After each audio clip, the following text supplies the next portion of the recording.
He acted accordingly, but he never laughed at it. He accepted it. He accepted it. I remember once a patient wanted to marry Jung. She was convinced that he was the man for her and for her lifetime. In vain, Jung explained to her that he already was married. She continued to be convinced, and therefore Jung accepted. She went on, prepared a marriage table, had printed cards, everything was ready. Jung continued to accept in full confidence of unconscious reactions coming from the patients or from him. And the day before the planned marriage, he got an express letter from the patient telling him that this night God had told her that unhappiness, the marriage would not be possible. The patient came out of her psychosis, had always in her memory this event, and was completely balanced afterwards. That's how Jung handles the transference situation as a full reality, and having fully confidence in the unconscious, which would lead the patient and himself through the seemingly difficult situation.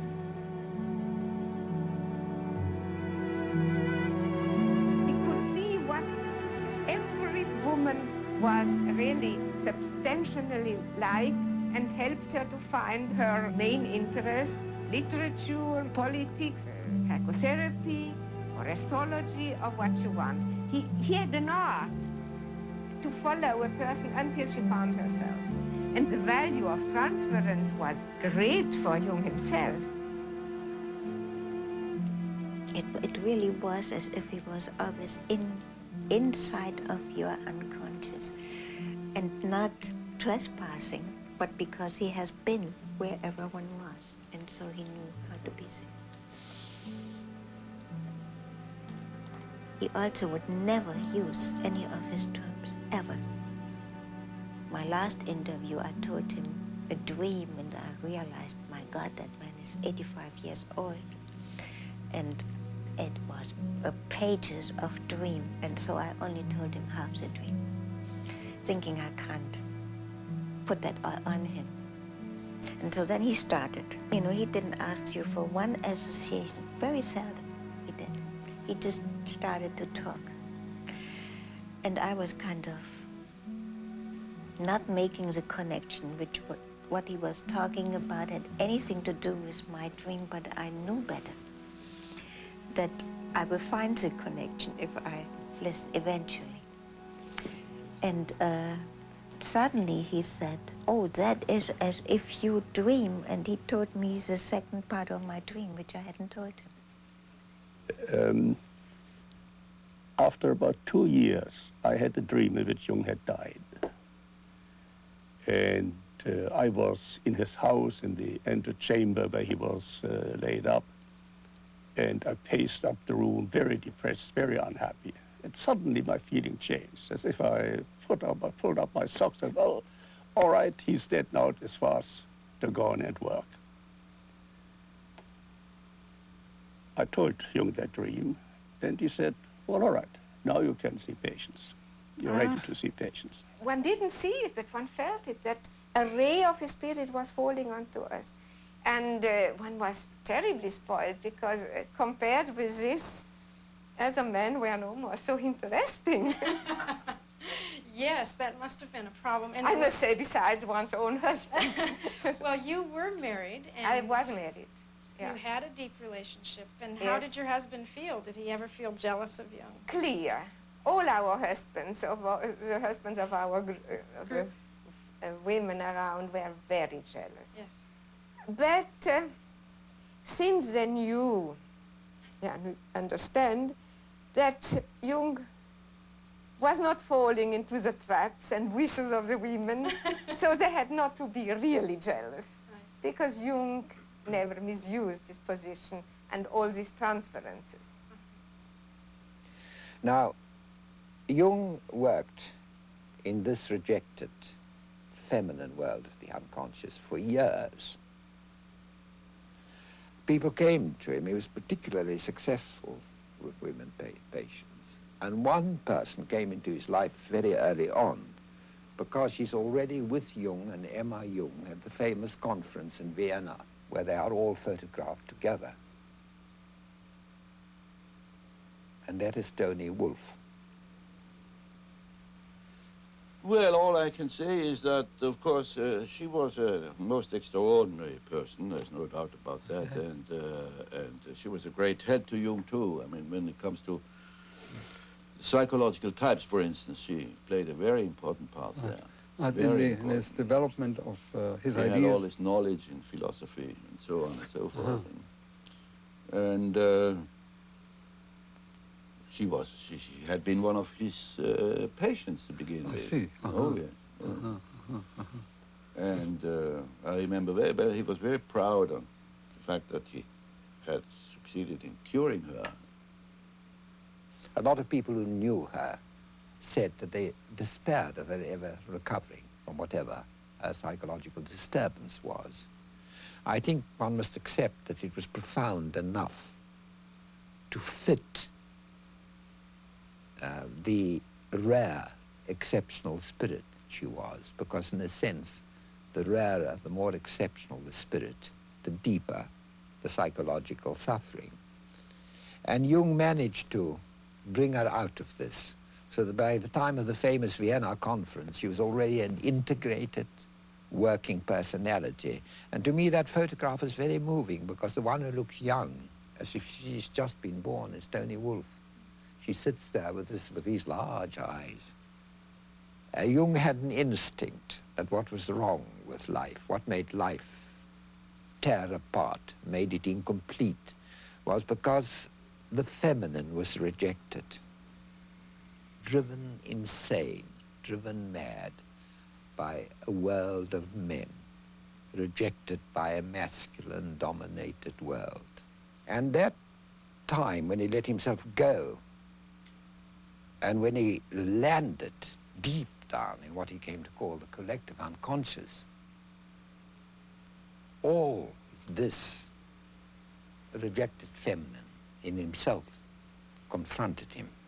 Tony Wolff was being analyzed by Jung. When Jung started to have his active imagination, it really got going and he got rather unstable.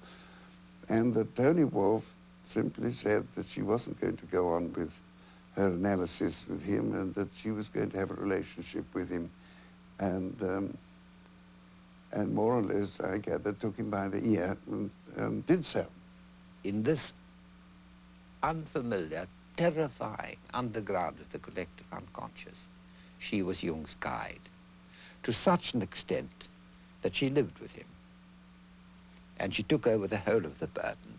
And of course, the tensions caused by that in Zurich and in the family must have been tremendous. She reflected his anima in a way that Mrs. Jung didn't. It was she who introduced him to all the Eastern things, Eastern spirituality, Eastern philosophy, and so on. They were lovers, I take it? Oh, yes. Yes. Emma knew of their relationship, but she didn't wish to divorce you. Oh, good gracious, no. So it never entered her head. No, I see. I mean, that wouldn't have been done. I mean, that's rather unusual. No, I don't think so. Not at that time. I mean, I don't even think nowadays. I mean, she had 4 children, and I don't think that Jung would have wanted a divorce at all. Well, perhaps this isn't really relevant, but not many women will countenance open infidelity.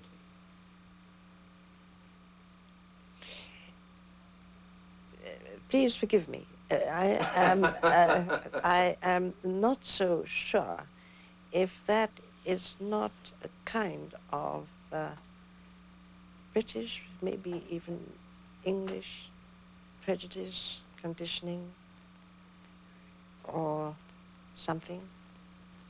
I think that... I think it's an American one, too. Is it? without Toni Wolff, he couldn't have made it, because she had breaks in a way, and she was stopping him always when he had a temperament where he was losing himself completely and without boundaries. And Toni Wolff stopped him and always brought him back to reality, and that was tremendously important for Jung. Was she originally a patient? And then she also understood him. Yes. She had such a bright mind that she grasped it even before he understood it. And she was also really furthering his intuition very much, because at that time he was also, I mean, he was a medical doctor. He had worked at the asylum of Burghölzli, yes. And he was very intellectual until really he came to know her. That was the point. There was nothing shadow in it, no shadow. And Jung wanted to be and tried to be as conventional as possible, wherever possible. So that in the inner world and his relationships with both women, he could be as unconventional as he really was, as unique as he really was.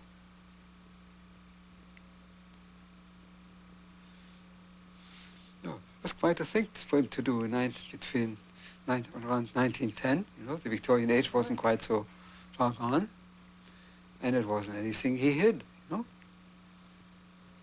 I remember I was walking in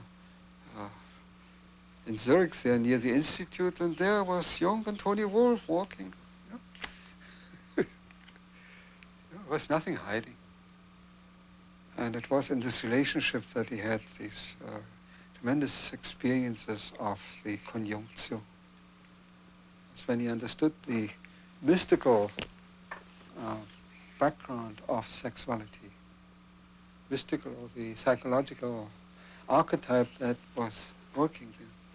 That was later such an established relationship, and Mrs. Jung was so included that I am very sure he would not have parked his car in front of Toni Wolff's house, who was 1 minute away from the institute, and everybody would know when he was there and when he was not there, if he would have had the slightest doubts about it. And so this relationship with Toni Wolff was not an affair, it was another wife. 2 wives and 1 man. That's an excuse. My opinion is he should, as CG, he should know earlier that that was his anima, and so come to a stop. One day, Mrs. Jung approached me and said, would you please cooperate analytically with me and Toni Wolff? So we did a threesome analysis for quite a long period of time. Oh. Yeah, that was very funny. I see. Mutual dreams or just Jung's dreams? No Jung's dreams. Mrs. Jung's dreams and Toni's dreams and my dreams. Oh, all 3? Yeah. I see. And you found this very helpful? Was interesting. Right. Was very interesting. She wasn't at all browbeaten by Jung. She was downright and direct, and she did a lot of work on his papers, too. She obviously stood by Jung all through his periods of crisis.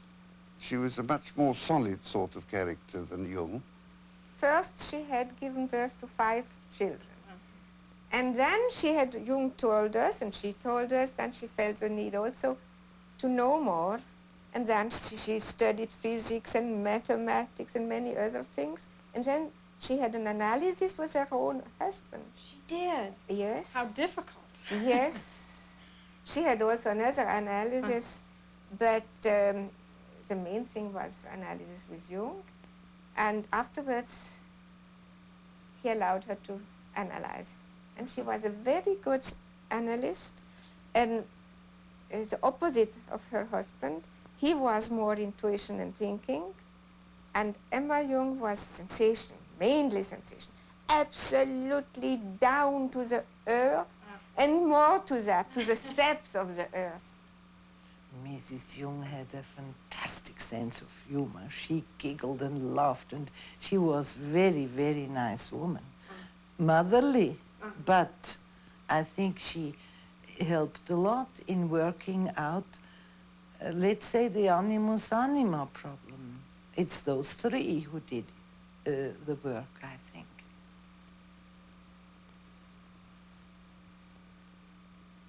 Emma Jung said to a close friend of mine just before she died that she had never ceased to be grateful in her life for Tony Wolff, because Tony Wolff was able to do for her husband something that she could not have done.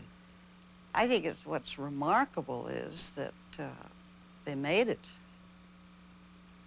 And I think they're the ones, that Tony and Emma are the ones that made the threesome situation possible. They worked out something between them. Jung, in his dedication copy of Answer to Job, wrote, well, I have to translate it, unasked dropped from heaven. Ungefragt vom Himmel gefallen. So, no, I think naturally the relationship changed, the relationship do change, but it existed.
And he was always very present and very concerned also about the future of life on this globe. I think he needed space and quietness to meditate about them and to find as much answer as he could find. It was at the same time, I think, a total participation, but also well, I wouldn't call it a withdrawal, but a philosophical distance, or I don't know how to call it.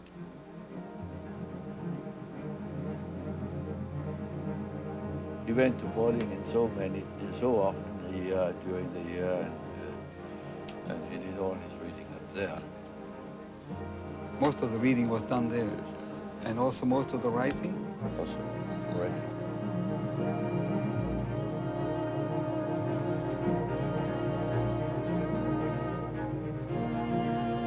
In the fall of 1922.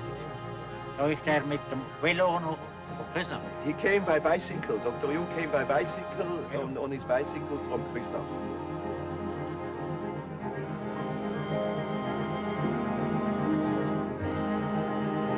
The western part of the land was sold by Mr. Hugenwarter's father to Dr. Jung.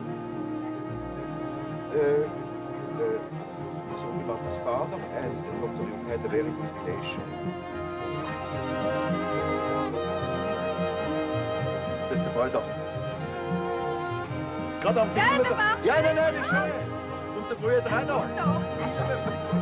Großvater und ja, Sie haben das im letzten Moment beschlossen. Ja, mit jedem Glück. He spoke with everybody. Wenn ich in Hochgeschichte behaupten. And when they were in trouble, you see, for instance, with bringing in the hay before it came raining, Dr. Jung would help them.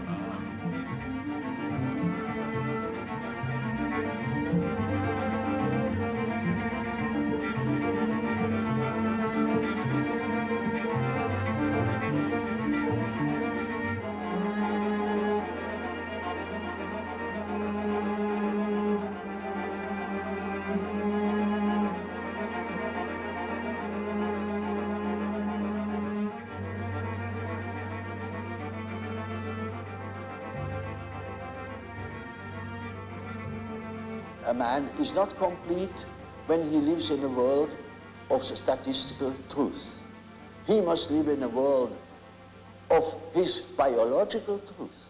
Man has always lived in the myth. And we think we are able to be born today and to live in no myth, without history. That is a disease. That's absolutely abnormal, because man is not born every day. He's once born in a specific historical setting with the specific historical qualities, and therefore he is only complete when he has a relation to these things. It's just as if you were born without eyes and ears, when you are growing up with no connection with the past. From with the standpoint of natural science, you need no connection with the past. You can wipe it out. Yes. And that is a mutilation of the human being. He had what the Greeks called techne, hence our word technology and so on. And techne means also art and skill.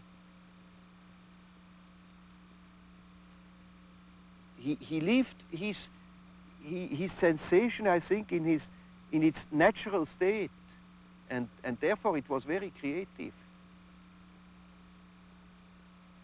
He looked at the wall in his last years. You see the irregularities of the stone would create that picture, and then he would carve it out.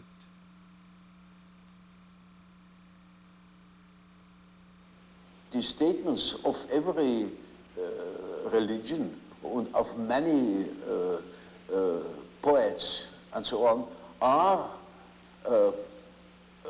statements about the inner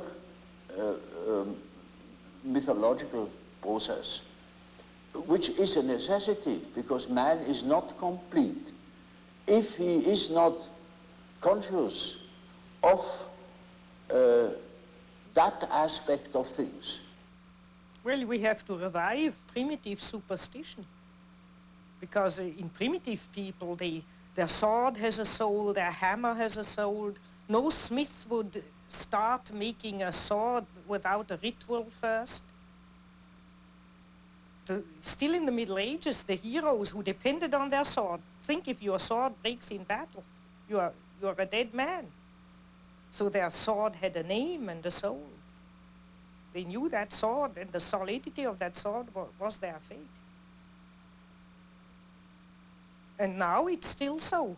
Let a few of your atomic plants explode, and please. Matter, if it has to cooperate with you, needs loving care. And not only technically by oiling and so on. You have to kind of live with it. Otherwise it plays you tricks. One of the last times he went to the tower, for instance, he hadn't been there for a long time, and the first days the covers of the pans like to jump off and fall on the floor in the wrong moments, and you know how objects can absolutely misbehave. So he put himself up in the middle of the kitchen and said, now, ladies and gentlemen, pots and spoons, I know I have neglected you for a long time and you are angry with me, but I beg your pardon and I ask you now to cooperate again. And from then on, there were no more accidents. He had great fun with that.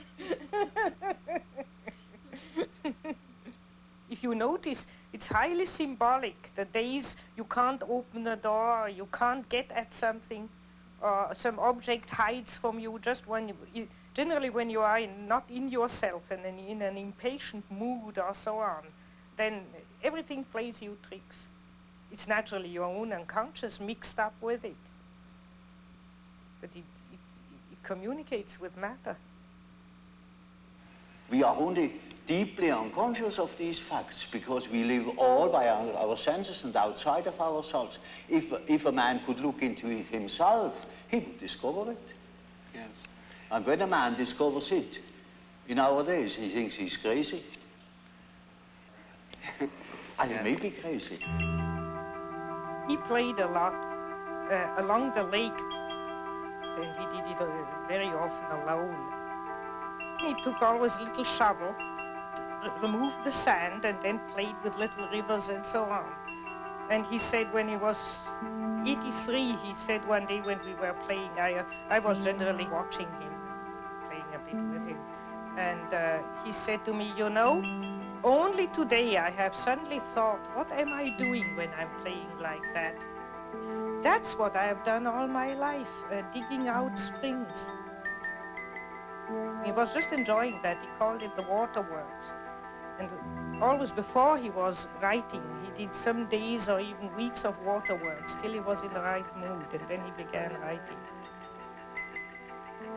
I sat sometimes for hours beside him, just watching, not talking.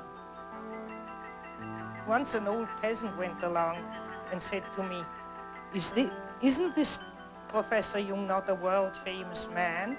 And I said, yes, he is. And he said, wouldn't think it if you see him like that. I have the feeling I am able to help this thing which guides my life. I am not doing it, but I can help him in some way.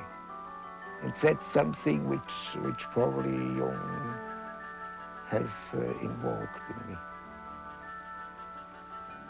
Your good ideas are not produced by your will.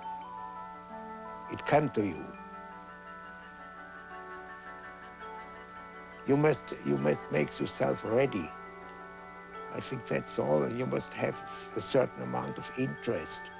And that's also when you have a difficulty in yourself, you must be interested. You must get the answers from somewhere. You can't produce it yourself. You can't calculate it, and it must. At least most of the important things come from somewhere, and the rest you can then afterwards work out by a kind of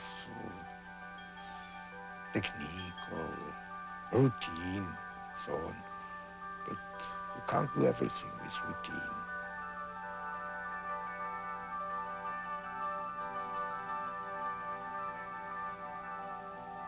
I was always looking for something in between, you know, something that linked that remote past with the present moment. And I found, to my amazement, it is alchemy. It is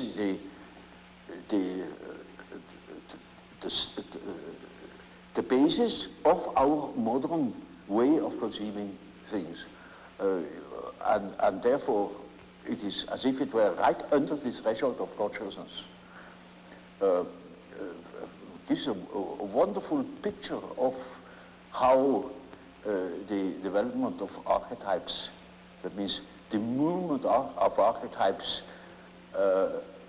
looks when you look upon them as if from above, namely from today, you look back into the past and you see how the present moment has evolved out of the past.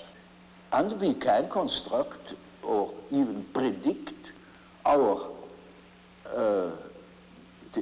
the unconscious of our days when we know what it has been yesterday. And when I heard Jung talking about alchemy, it was like a revelation for me to see how, because there are religious ideas which are on the foundation of all these scientific work. The energy that you do, that you start to do chemistry, comes from somewhere which is not a really rational thing. It's an emotional thing. For Jung, religion was an attitude. For Jung, religion was an attitude to life and had absolutely nothing whatever to do with any kind of creed. And he was actually ambivalent about creeds, because on the one hand he said that a creed would stop you from having an experience, and since he believed that religion was not only an attitude but had to do with experience, personal experience, if you block it by a creed, obviously you can't have an experience.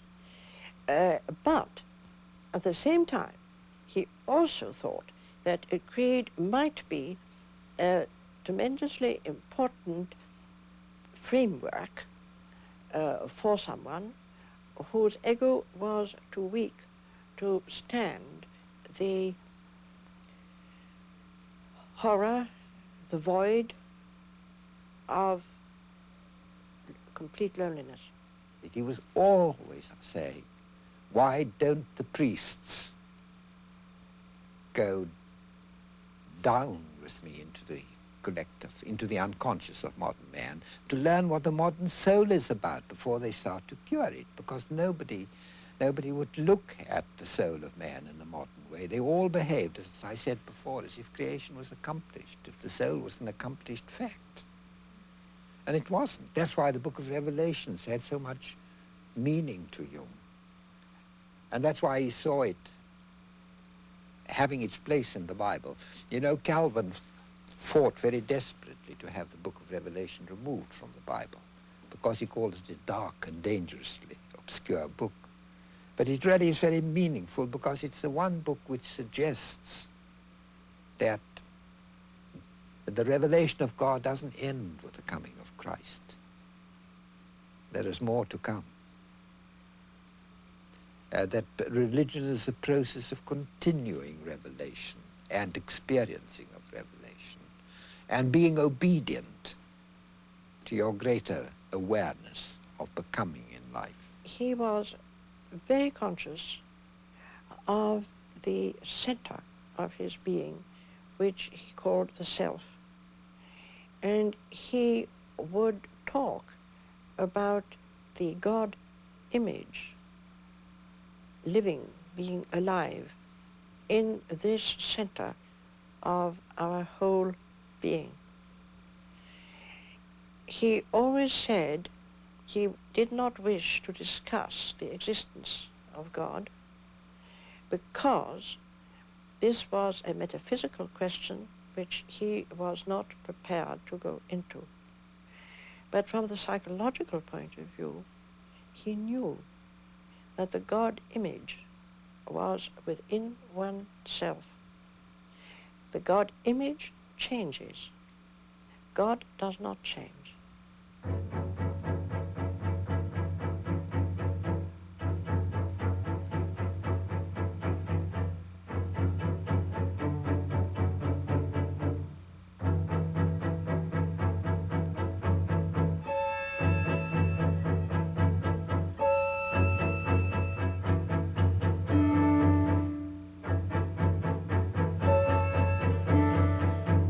I never could claim that any kind of human work could reveal something about the nature of God or about his existence.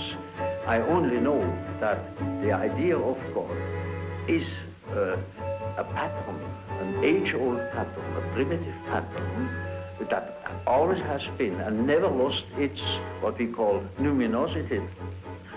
It is always there, and it still plays the same role as it always did. we can establish the existence of that pattern. And that is, for our practical purposes, enough. Because when we can integrate such an idea in our mind, the idea of such a being, then that gives an entirely different scope to things.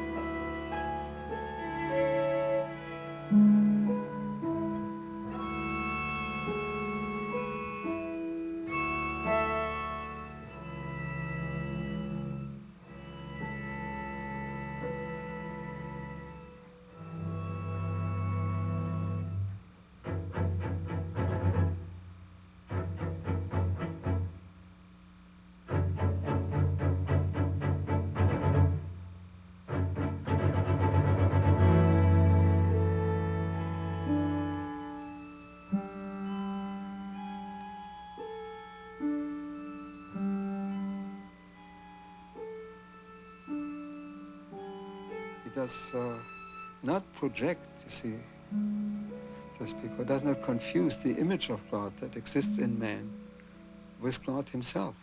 He says he cannot make any statements about God, but about the image of God as it exists in the human being.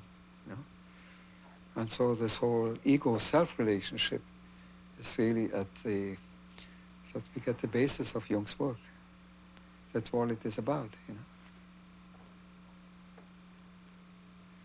But the self-experience as something inside man, but not the same as the ego.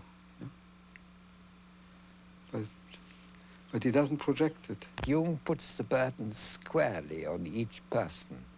And this psychology of individuation, of making what you are, and what you've inherited of the universe, of making that specific, of making what you've got of the collective in you, making that individual, and carrying it as an individual, and not only standing still in it, but allowing an act of becoming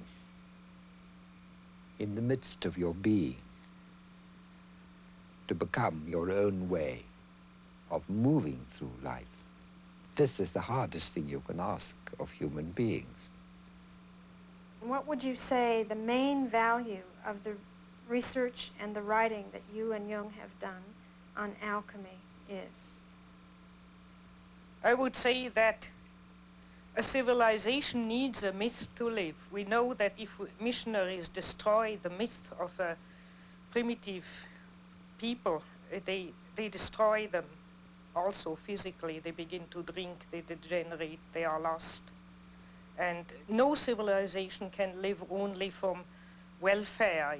It needs a myth to live. All great civilizations, when they were flourishing, had a living myth. And I think that the Christian myth on which we have lived has degenerated and has become one-sided and insufficient. And I think that alchemy is the complete myth. And that therefore, if our Western civilization has a possibility of survival, it would be by accepting the alchemical myth, which is a completion and continuation, but and richer completion of the Christian myth. That's a myth we could live again with, in contrast to the Christian myth, which doesn't satisfy a great amount of people anymore. And the Christian myth is deficient on not including enough the feminine, or in Catholicism they have the Virgin Mary, but it's only the purified feminine. It's not the dark feminine. And in excluding matter and treating matter as dead and the realm of the devil. And in not facing the problem of the opposites of evil. And alchemy faces the problem of the opposites, faces the problem of matter, and faces the problem of the feminine. The three things which are lacking in Christianity. And therefore it complements the Christian myth and could revive it too that way. The 2,000 years, the Christian religionists told you to repress the evil. And look at the damn thing now. It began to be so visible at the First World War. And that's now a very great many years ago, isn't it? When it's on a much grander scale, much larger scale, the possibility. Oh, far.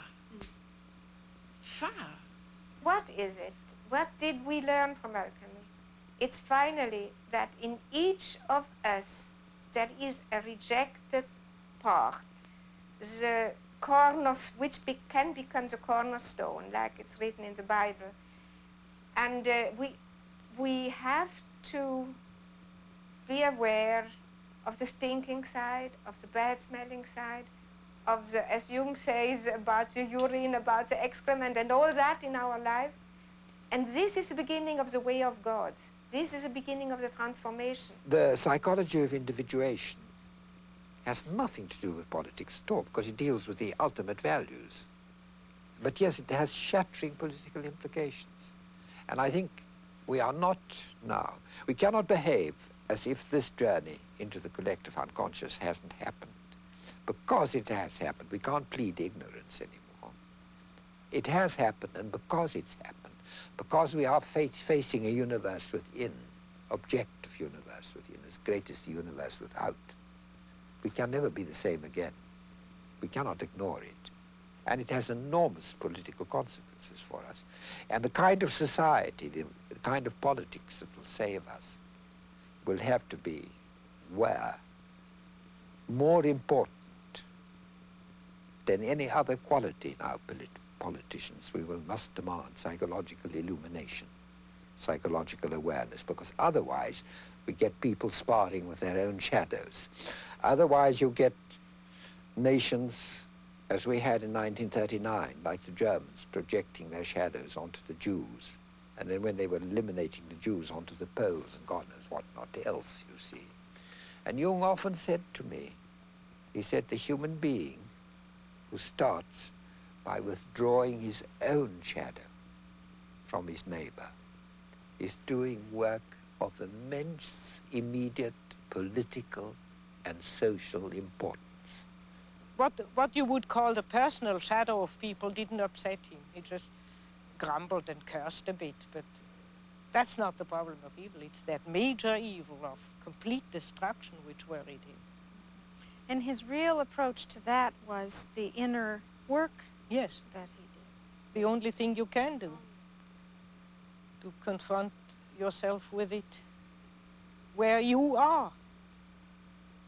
All the rest, all the benevolent, if benevolent preaching would help, then we would be out of the trouble long ago, because we get a lot of benevolent and reasonable preaching, but it doesn't help. So the only place where you can really put the hand on it and deal with it body to body, the problem of evil, is in yourself. And there you have the hope to change something, but the hope to change the world is a childish illusion.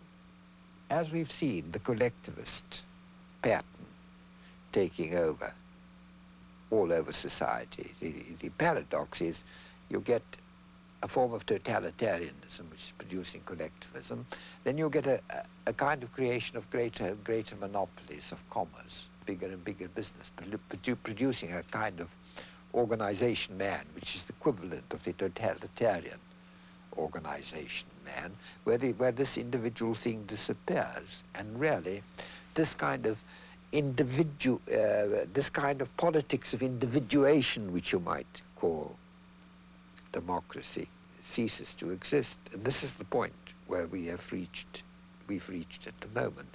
And at this point, all that's inferior, which Jung used to call the shadow in man, tends to come to the surface. The world hangs on a thin thread, and that is the psyche of man. Nowadays we are not threatened by elementary catastrophes. There is no such thing as an H-bomb. That is all man's doing. Yes. We are the great danger. The psyche is the great danger. What if something goes wrong with the psyche? Yes. See? And so you see, it is demonstrated to us in our days what the power of the psyche is of man, how important it is to know something about it, but we know nothing about it. Nobody would give credit to the idea that the psychical processes of the ordinary man have any importance whatever. One thinks, oh, he has just what he has in his head. It is all from his surroundings. He's taught such a thing, believes such a thing. And particularly if he's well housed and well fed, then he has no ideas at all. That's the great mistake. Because he is just that as which he is born, and he is not born as tabula rasa, but as a reality. Yes. Jung had a vision at the end of his life of a catastrophe. It was a world catastrophe. I don't want to speak much about it. One of his daughters took notes and after his death gave it. And there's a drawing with a line going down, up and down, and underneath is the last 50 years of humanity. And some remarks about the final catastrophe being ahead. But I have only those notes. Mm-hmm. What is your own feeling about it, the world situation? Well, one's whole feeling revolts against this idea. But since I have those notes in a drawer, I don't allow myself to be too optimistic. I think, well, we have always had wars and enormous catastrophes, and I have no more personal fear much about that. I mean, at my age, if you have anyhow soon to go, so or so, egocentrically spoken. But the beauty of all the life, to think that the billions and billions and billions of years of evolution to build up the plants and the animals and the whole beauty of nature, and that man would go out of sheer shadow foolishness and destroy it all. I mean, that all life might go from the planet. And we don't know. On Mars and Venus, there's no life. We don't know if there's any life experiment elsewhere in the galaxies. And we go and destroy this. I think it's so abominable. I try to pray that it may not happen, that a miracle happens.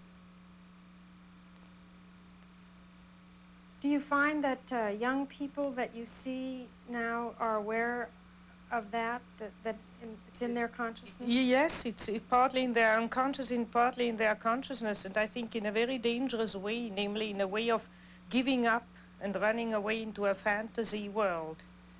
You know, when you study science fiction, you see there's always the fantasy of escaping to some other planet and begin anew again, which means give up the battle on this earth. Look, consider it hopeless and give up.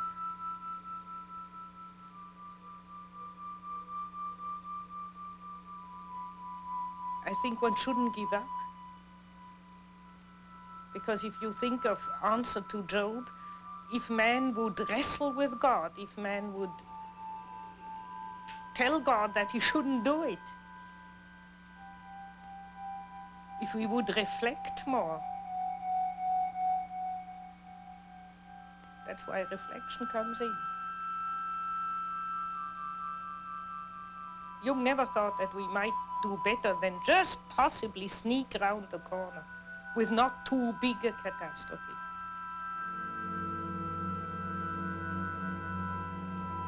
When I saw him last, he had also a vision while I was with him, but there he said, I see enormous stretches devastated, enormous stretches of the earth. But thank God it's not the whole planet.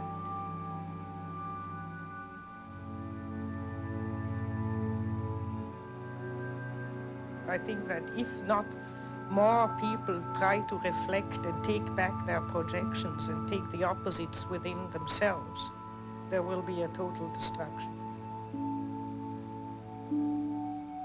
There are a lot of people who go through life and the unconscious is no reality to them. They say at breakfast, I had a funny dream, and that in the afternoon they don't know anything about it anymore. But if they paint them and interpret them and think about them, the dream becomes real. And that's why you have to be lonely, so that the unconscious becomes stronger. It's like loading up the unconscious, and then it manifests. Hermes Trismegistus said in one active imagination to an alchemist, I am the friend of whoever is lonely. We have now, you see, it's a man who pours water into the fish. Now the fish is the unconscious, the content. So we have to support the unconscious.